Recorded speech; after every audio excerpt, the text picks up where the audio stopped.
Guys, j'espère que vous portez bien. Comme vous avez pu le voir en titre, à partir d'aujourd'hui, 14 septembre 2025, je rentre dans le rang.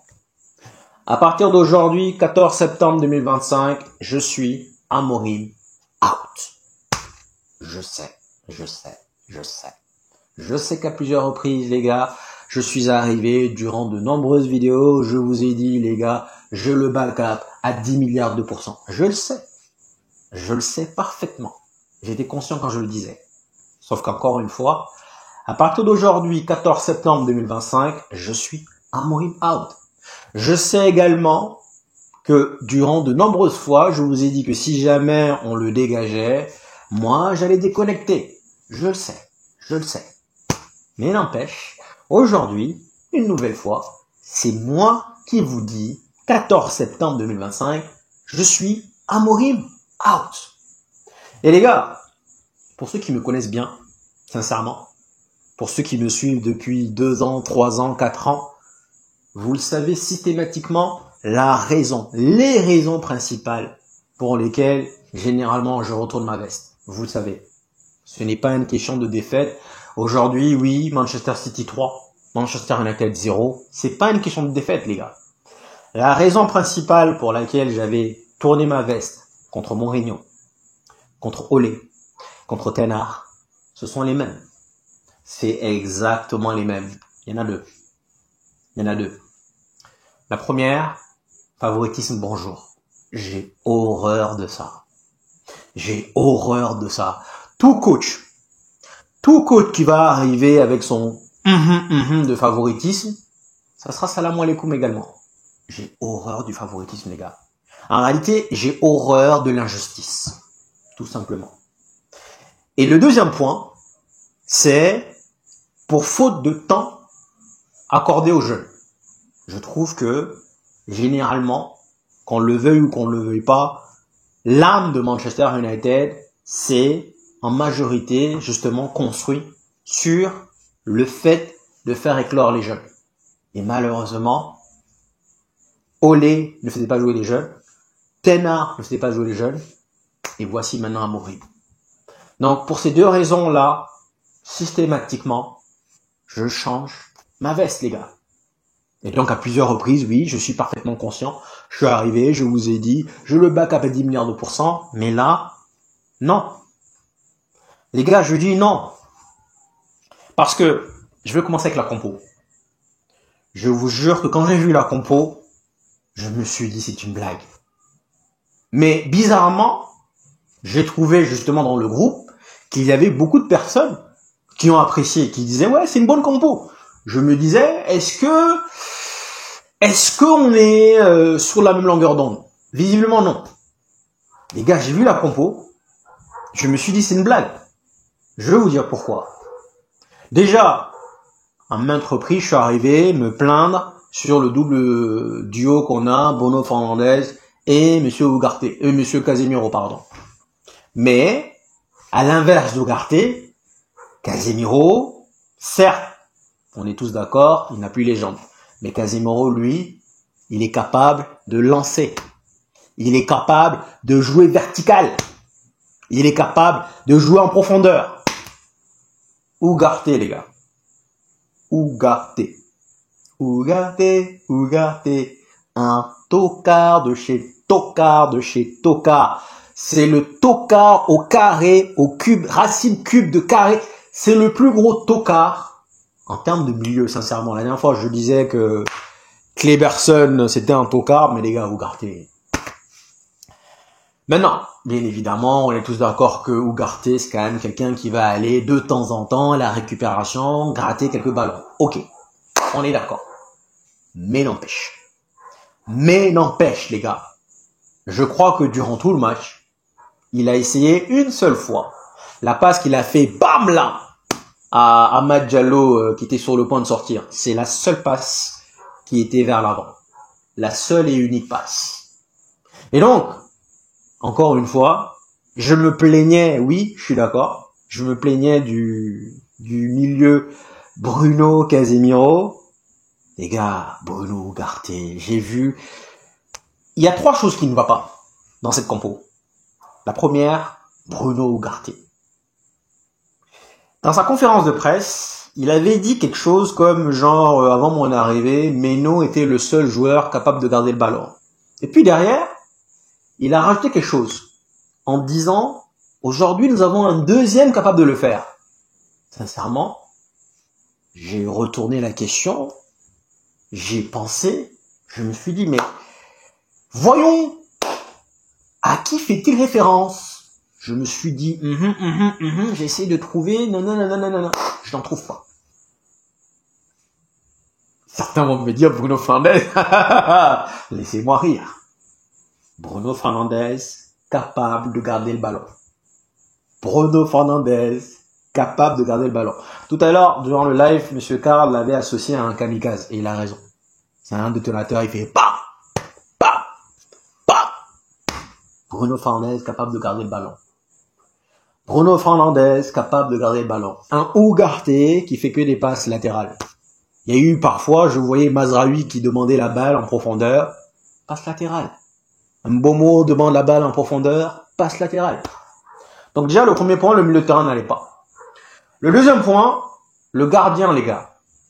Monsieur Pape, Monsieur Chris a dit précisément, parfois, il arrive que je dis n'importe quoi. Vous pensez, sérieux, vous pensez sérieusement qu'aujourd'hui, si Manchester United était allé chercher un bon gardien, peut-être que oui, l'équation serait peut-être différente. Je vais revenir sur une action. Regardez la reprise de volée de Mbomo. La reprise de volée de Mbomo, franchement, elle est bien frappée. Elle est magnifique. Pour moi, je la voyais dedans. Ça, ce que Donnarumma a réalisé là, c'est un arrêt de masterclass. Un arrêt superbe. Regardez notre gardien. Ben Yedder. LOL. Ben Yedder, les gars. Et le troisième point, Amad à gauche. Je suis désolé, les gars. La compo, elle est fucked up. Elle est foireuse, mais à 100%. Sesco, titulaire, je suis content, malgré cela. Je trouve d'ailleurs que c'est l'homme du match. On va y revenir. Mais il y a trop d'incohérences, malheureusement, dans cette compo. Trop d'incohérences, les gars. Trop d'incohérences. Et en réalité, je vais une nouvelle fois me retourner vers les dirigeants, parce que Lamens, j'ai rien contre lui, les gars. Si vous voulez, ce que j'ai envie de dire, c'est que psychologiquement, moralement, physiquement, si aujourd'hui j'avais Lamens dans les cages, si j'avais, par exemple, également Heaven au lieu de Luke Shaw, c'est juste un exemple. Si j'avais ces deux-là, dans mon inconscient, dans mon subconscient, je me serais dit, ce sont des jeunes, je vais être patient. Lamens, aujourd'hui, le match se déroule 3-0, il encaisse 3 buts pour son premier match. Je me dis, il n'y a pas de problème. C'est-à-dire qu'il y a zéro pression. Il y a zéro pression parce que je sais qu'il est jeune. Et encore une fois, je reviens sur le cas de David De Gea. Il est arrivé, sa première saison, les gars, la saison 2000, donc justement, il arrive en 2011. Donc 2011-2012, on gagne pas le titre parce que De Gea commet beaucoup de bourdes. Faut quand même le dire. Saison 2011-2012, De Gea commet beaucoup de bourdes. Mais à l'instant T, vu qu'il avait 19 ans, vu qu'on nous avait déjà préparé psychologiquement en nous disant que Monsieur De Gea était un gardien du futur, je suis d'accord. Je suis en parfaite adéquation avec ça. Je me dis, il n'y a pas de problème. N'est-ce pas? Maintenant, j'ai moins de patience avec Ben Yedder. En réalité, Ben Yedder, il a fait un match sensationnel contre Arsenal lors de la FA Cup où on élimine Arsenal. Ce match-là, il a été héroïque, il a été sensationnel. Et d'ailleurs, pour preuve, je vous avais dit que durant les 5 prochains matchs, même s'il est catastrophique, il est nul à hier, je ne le critiquerai point. Vous vous souvenez de ça? Ok. Donc justement, derrière, il a fait des matchs assez douteux, mais n'empêche, puisque justement, il avait gagné cet honneur, je vous ai dit, durant les 5 prochains matchs, je ne le critiquerai point. Seulement, malheureusement, les gars, les 5 matchs sont écoulés. Aujourd'hui, Ben Yedder, c'est un tocard. Et en fait, ce que j'ai envie de dire une nouvelle fois, c'est que je suis parfaitement conscient de ses faiblesses. Par contre, je serais peut-être surpris des faiblesses ou des qualités de Lamens. Déjà, la première chose, c'est que pour moi, on va chercher un gardien expérimenté. On va chercher un gardien. On me dit, tu peux pas comparer Donnarumma à Lamens. Je suis parfaitement d'accord. Mais c'est là où justement, je reviens sur le fait que on aurait dû aller chercher un gardien expérimenté plutôt d'aller chercher un Lamens. Encore une fois. Maintenant, si vous arrivez, vous me dites que Lamens est un gardien du futur, je veux le voir jouer. Je veux le voir commettre des bourdes, commettre des erreurs pour qu'il apprenne. Je serai patient dans ce cas. Il n'y a pas de problème. Si aujourd'hui Lamens avait pris 3 buts, il n'y a pas de souci, les gars. Et par contre, oui, comme je l'ai dit, je serai beaucoup moins patient avec un Ben Yedder dans les cages. Certainement. Certainement.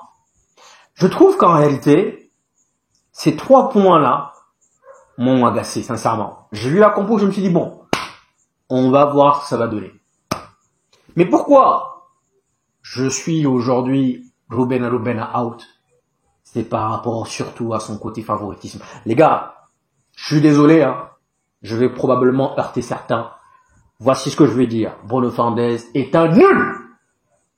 Dites ce que vous voulez.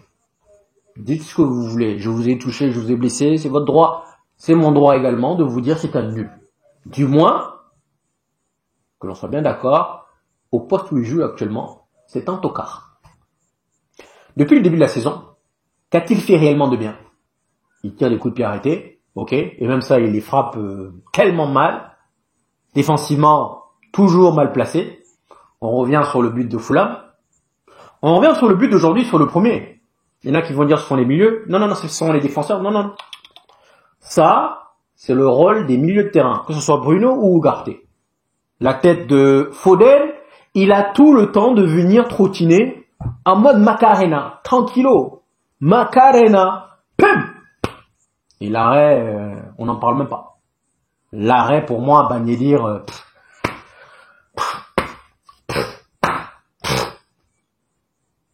c'est au milieu de terrain. Parce que normalement, justement, quand le ballon est aspiré vers la ligne de sortie de but, les défenseurs sont censés justement coulisser vers le bas pour protéger le gardien. Et donc, tout comme les défenseurs sont censés coulisser vers le bas, ben, les milieux de terrain sont censés venir marquer cette zone. Il n'y en a aucun. Il n'y en a aucun. Maintenant, bien évidemment, je ne veux pas vraiment juger Bruno Fernandes sur cet aspect parce que ce n'est pas son rôle. Donc c'est la raison pour laquelle je vous dis que pour moi, aujourd'hui, je suis Amorim out. Je suis Ruben out. Parce que je sais on sait que ça ne marche pas. Tout le monde sait que ça ne marche pas. Mais la semaine prochaine, guys, guess what? Guess what? Semaine prochaine, Chelsea, on verra à nouveau Bruno Fernandes une nouvelle fois au milieu de terrain. Et tout à l'heure, durant le live, quelqu'un avait dit, j'avais oublié de mentionner le nom, mais quelqu'un avait dit, même si on fait venir Baleba, ça sera la même chose. Du moment où celui-ci doit jouer aux côtés de M. Bruno Fernandes, il est mort dans le film. Bruno Fernandes, milieu de terrain, les gars, c'est du suicide.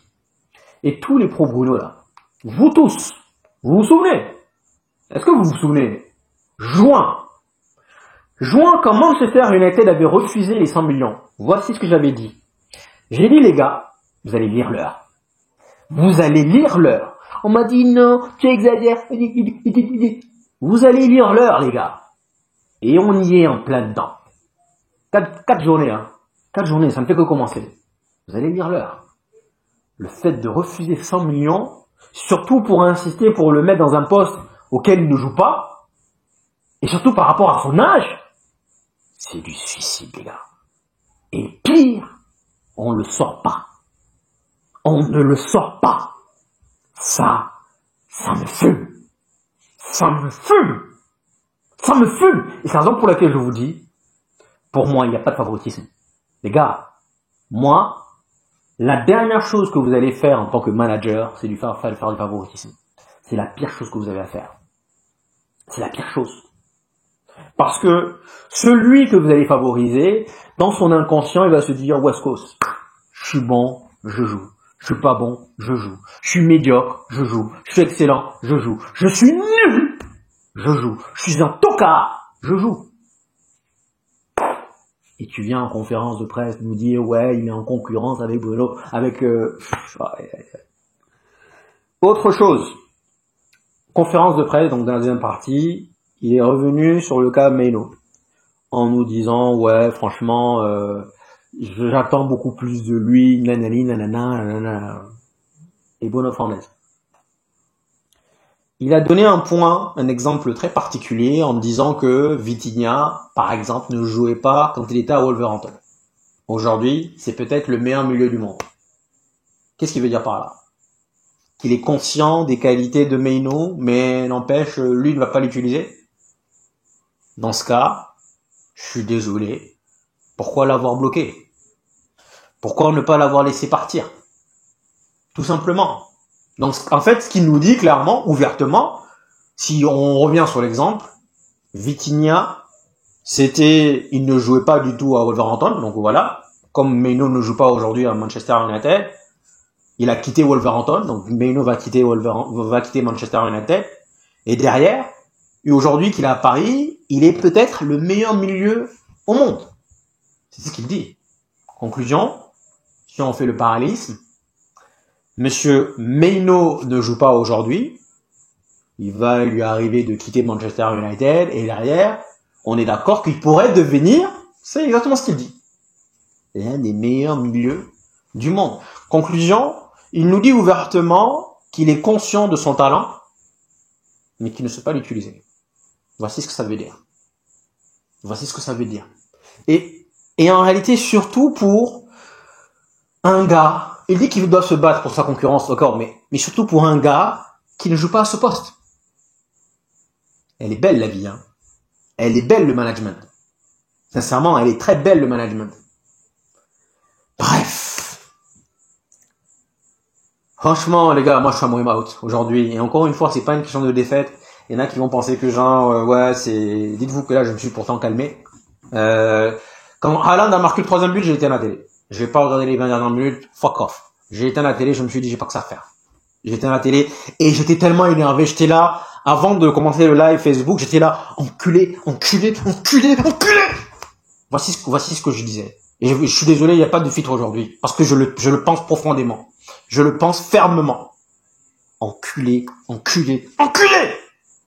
Désolé de mon langage, les gars. Mais désolé, parfois ça doit sortir. N'empêche que quand ça sort, ça fait du bien. Ça fait vraiment, vraiment du bien.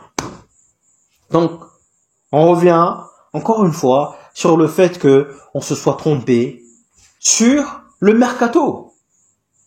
On veut construire pour l'avenir. Les gars, Liverpool aujourd'hui, c'est 4 matchs, 4 victoires. 4 matchs, 4 victoires, 12 points. À l'heure actuelle, 20 titres pour Manchester United, 20 titres pour Liverpool. Déjà, on a eu beaucoup de chance que City était dans les parages. City a vraiment empêché Liverpool de nous dépasser. Au lieu d'investir aujourd'hui, on va investir pour le futur. Et pire, on va prendre des bricoleurs. Les gars, aujourd'hui, je suis énervé. Dorgu, les gars. Il est gentil, on est bien d'accord. Et généralement, vous l'avez compris, quand je viens, je vous dis, il est gentil, vous savez parfaitement ce qui va suivre derrière. Dorgu, il est gentil, il est mignon.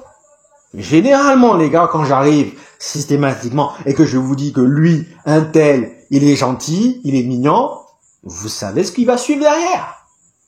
Ugarte, il est gentil, il est mignon. C'est un bon gars. Mais le niveau technique de ces deux-là, les gars, mais c'est ahurissant. C'est aberrant. Le niveau technique de ces deux-là, mais c'est... Après, si on revient sur le match en lui-même, il est pas mauvais, Dorgu. Il est pas mauvais. Mais techniquement, c'est à la ramasse. Techniquement, les gars, c'est à la ramasse. Guys, oui, je le dis encore une fois, techniquement, c'est limite. Dorgu, oui, il a plein de bonne volonté, il est mignon, il est prévenant, ouais, c'est vrai. Mais n'empêche, techniquement, on est loin du compte. On est très très loin du compte. Et encore une fois, je suis désolé, mais je vais me retourner vers nos dirigeants. qui viennent essayer de nous passer un message psychologiquement en nous disant ouais, on va préparer l'avenir. Les gars, déjà de 1, pour ceux qui ne veulent pas le comprendre, si vraiment tu veux préparer l'avenir, tu fais jouer maintenant. Donc si on revient sur le gardien de la main, si tu veux préparer l'avenir, tu le fais jouer, tout comme tu fais jouer Dorgu. Déjà. Si vraiment tu veux préparer l'avenir, parce que, encore une fois, il y en a qui disent que l'exemple n'est pas le bon, mais pourtant il est très bon. C'est en forgeant que l'on devient forgeron. Si la main avait pris 3 € aujourd'hui, ça allait choquer personne, c'est pas grave. Mais par contre, pour moi, avoir un Lamens, alors que Bagné dire je suis parfaitement conscient de quoi il est capable, c'est une faute professionnelle pour moi. C'est une faute professionnelle. Et donc oui, on s'est trompé. Et donc les gars, quand je vous disais que pour moi, le mercato c'est 4 sur 10, on m'a dit tu exagères, vous pensez? Vous pensez? Vous pensez? En réalité, on a pris de bons joueurs, mais comme je l'avais dit la dernière fois, on a fait une opération au foie alors qu'on a une tumeur au cerveau. Les problèmes majeurs n'ont pas été réglés. Gardien, milieu de terrain. Donc oui, Cunha, Bomo, Sesco, c'est pas mal, mais on s'est planté. On s'est planté. Maintenant, guys, rapidement, voici ce que j'avais dit tout à l'heure sur Facebook et je vais le répéter une nouvelle fois. Et vous allez me dire si c'est faux, si vous n'êtes pas d'accord avec moi. Si monsieur Sékou Koné, Sékou Koné aujourd'hui évoluait à Brighton, conclusion, il est titulaire. L'année prochaine, Manchester United allait vouloir l'acheter. 70, 80, 90 millions. Je répète une nouvelle fois pour ceux qui n'ont pas entendu, pour ceux qui viennent me dire, ouais, il est trop jeune, nanana. Encore une fois. Si monsieur Sékou Koné, qui est également jeune, donc si on veut construire sur l'avenir, forcément il va faire des erreurs, on est bien d'accord.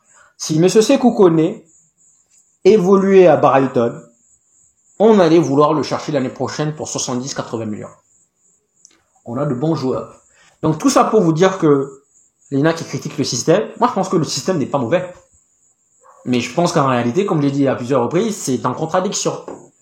Tu veux avoir un double pivot. Donc déjà, on est en infériorité numérique, parce que systématiquement, généralement, comme on l'a vu aujourd'hui, ils sont 3 au milieu de terrain. Et en plus, tu veux mettre des gens qui sont pas au milieu de terrain. Tu veux mettre un mec qui est limité techniquement, tu veux mettre un mec qui n'a plus les jambes, et tu veux mettre un mec qui n'est tout simplement pas, qui ne peut pas jouer dans ce poste.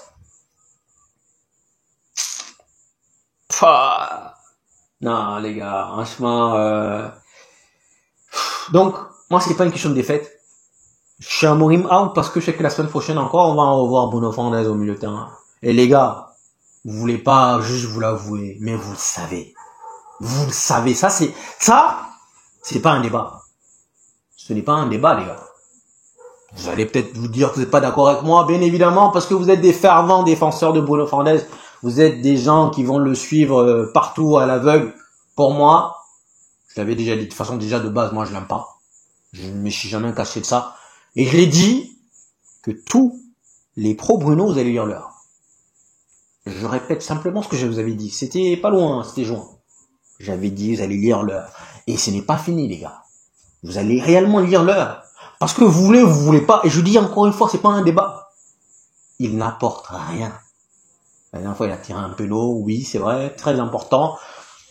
On sait que dans ce genre de moment, il prend ses responsabilités. En dehors de ça. Défensivement, offensivement.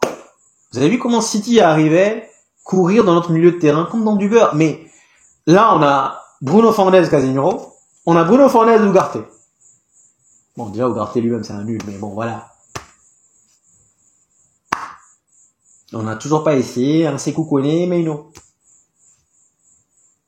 Si ça ne donne pas, au moins on saura. Mais sauf que ce milieu-là, on le savait déjà d'avance. Parce que sinon, comment expliquer le fait que j'ai vu la compo, je me suis dit c'est une blague. Avant même le match. Comment est-ce que vous l'expliquez? J'ai vu la compo, je me suis dit c'est une grosse blague. J'étais déjà en colère. J'ai pas voulu faire comme la dernière fois, parce que la dernière fois déjà j'avais pété les plombs contre Arsenal. Quand j'ai vu la compo, j'avais pété les plombs. Cette fois-ci, je me suis dit peut-être que. Finalement, voici le résultat. Regardez, guys. Vous voyez la lampe là derrière? Encore une fois, je remercie monsieur Mehdi. Donc ça, c'est le logo, les United. Cette lampe-là, je l'ai achetée depuis, imaginez-vous, depuis juillet. Ça fait 2 mois que je l'ai. La lampe qui est derrière. Et vous voyez bien, c'est le logo, les United. C'est joli, hein. Je l'ai eu pour 120 €. Investissement. Et le tableau derrière, je l'avais proposé la dernière fois. Investissement. Qui mène nulle part. Qui mène nulle part. Et en réalité, je suis fatigué du fait d'avoir des coachs bornés. J'en ai marre des coachs qui font sujet généralement à ces 2 points. À ces 2 sujets-là. Je suis fatigué, les gars. Et donc oui, je vous ai dit que si jamais on le chassait, c'est moi qui vais arrêter. Mais là, je veux qu'il dégage. Je suis désolé, je veux qu'il dégage. Non pas parce que justement Manchester United, c'est la colère qui part, on a perdu 3-0. Parce que je sais que systématiquement, ce mec, c'est un Ten Hag bis. Il est borné. Après, moi, en revanche, je ne suis pas d'accord avec les gens qui disent que c'est le principe que la tactique n'est pas la bonne. Le 3-4-3 n'est pas bon. Ça, je suis pas d'accord. Pour moi, le 3-4-3 peut réussir. Mais il faut utiliser les bons ingrédients. Donc, et également, je pense qu'il n'est pas si mauvais. C'est vrai que oui, M. Karl l'a déjà souligné, il n'a qu'une seule tactique, il n'y en a pas d'autre, mais il n'est pas mauvais. L'autre, Ten Hag, je le trouvais vraiment tocard. Olé, je le trouvais tocard également. Lui, je trouve qu'il n'est pas mauvais, mais c'est juste qu'il est... Il va se tirer une bonne balle dans la tête. Au début, c'était dans le pied, maintenant c'est dans la tête. Parce qu'il va continuer à insister. Et c'est ça qui me frustre. C'est ça qui me frustre. Bref, guys. Merci infiniment d'être venu jusqu'ici. Je n'ai même pas... C'est juste pour vous dire que je n'ai même pas décortiqué le match. Franchement. Je sais même pas si là j'ai envie de l'écouter. Non, j'ai pas envie de l'écouter. Et le problème, c'est qu'à partir du moment où je rentre dans cette sphère, dans ce monde de coach out, rien que l'écouter, ça me saoule. Ça me saoule. Ces excuses à 2 balles, j'en ai rien à battre. J'en ai rien à foutre, en fait. Ça me saoule actuellement.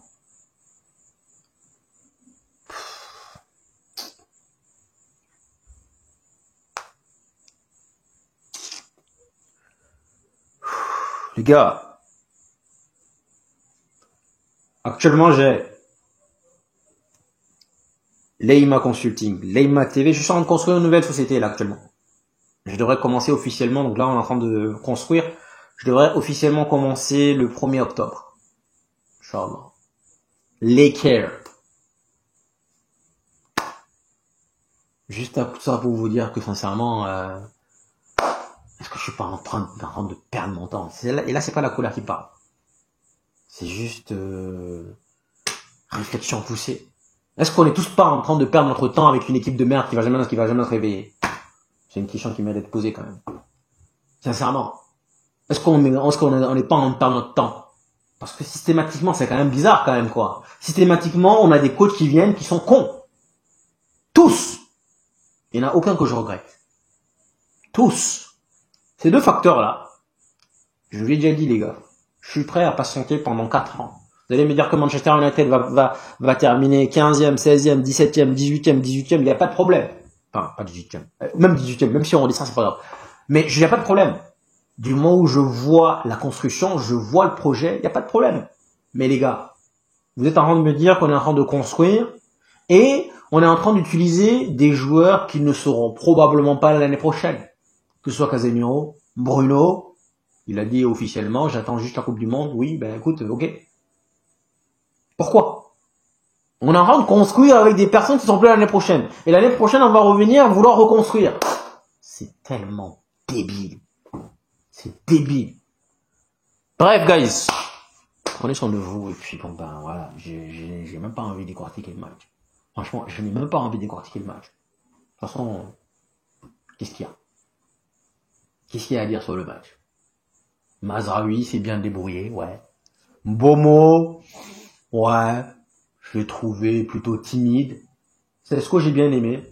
Et je refute encore le fait que de ne pas l'avoir vu titulaire précédemment. Je pense que contre Fulham, il aurait pu aider. Franchement, techniquement, il est au-dessus, largement au-dessus de Reum. Bien que celui-ci ait marqué hier. Voilà. Défense, ouais. Luke Shaw, il a pris l'eau. Ouais. Bon, de toute façon, voilà. Hein. Luke Shaw, et celui-ci est venu justement nous dire, ouais, il a fait une interview que j'ai regardé juste avant le match, en nous disant que ouais, j'ai à cœur de me rattraper. Il a souligné en nous disant, je sais que j'ai eu une carrière en dents de scie depuis que je suis à Manchester United, et franchement, par rapport au scénario, par rapport à ce qui s'est passé l'année dernière, j'ai à cœur de me rattraper. C'est ce qu'il nous a dit. Tu parles. Tu es sûr? Tu es sûr de toi? Délire, Yoro, Bamiedir, le milieu de terrain, Ahmad. Pourquoi le faire jouer Pourquoi faire jouer Ahmad en 10 gauche? Pourquoi? C'était tellement simple, les gars. C'était tellement évident. Tu fais rentrer Meino, tu fais Rex Casimiro là où il est, parce que malgré, et ça c'est un fait, malgré le fait qu'il soit dépassé de temps en temps, qu'il n'ait plus les jambes, depuis qu'on a commencé, il est meilleur au milieu que Bruno Fernandes. Et on le voit d'ailleurs quand il sort, on voit à quel point le jeu coule encore plus. Au moment où on voit Bruno Fernandes et Mason Mount, on voit à quel point que c'est le moment justement où l'adversaire reprend du galon. Ensuite, qui l'autre? Ouais, on a fait le tour. Hein. On a fait le tour. De toute façon, il n'y a rien à dire, les gars. Il n'y a rien à dire, mais bon. Moi, sincèrement, les gars, officiels, hein, c'est pas la colère qui parle. C'est une projection. Donc aujourd'hui, je suis en mode out. Et je le serai tant que celui-ci va continuer son favoritisme. La semaine prochaine, c'est même pas un débat. Vous le savez, je le sais, tout le monde le sait. Les pigeons, tout le monde. La semaine prochaine, Bruno Fernandes repartira dans ce même milieu. C'est pas bon. On contourne le milieu de terrain, mais on continue. Il n'apporte rien. Pire, il nous cause des buts. Face à Arsenal, c'est lui qui perd le ballon, qui amène le corner. Face à Fulham, il prend pas il prend pas le petit frère de McTominay, le cousin de McTominay. Face à et aujourd'hui, oui, si c'est pas lui, c'est Ugarte, un talent des deux. Aucun. Bref, guys, merci beaucoup de vous jusqu'ici. Ciao, ciao.